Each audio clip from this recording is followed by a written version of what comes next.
Street લાઇટો બધે બંધ છે. કોઈ પણ મહિલાને રાત્રે નીકળવું હોય તો એટલું બધું પોતાના જાતને સાચવી નીકળવું પડે એવા ડરની સાથે મહિલાઓ અંધારામાં બહાર ન નીકળી શકે.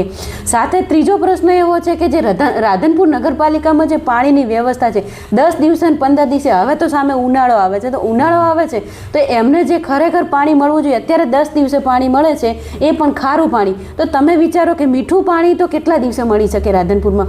આવા અનેકો પ્રશ્નો રાધનપુર સ્થાનિક સિટી વિસ્તારમાં અને ગ્રામ્ય સ્તરે પણ ઘણા બધા લોકો રાડો પાડી રહ્યા, પણ કોઈ સોલ્યુશન એનું થતું નથી આજ સુધી.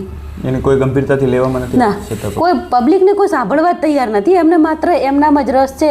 અંદરો અંદર અત્યારે રાધનપુર નગરપાલિકામાં તપાસ કરાવશો તો એ લોકો સત્તા માટે જ લડી રહ્યા છે. કોઈ ઉપપ્રમુખ કહે છે મારે પ્રમુખ બનવું છે, કોઈ સભ્ય કહે છે મારે કારોબારી બનવું છે, કોઈ કહે છે મને 2% આલો, કોઈ કહે છે મને 5% આલો.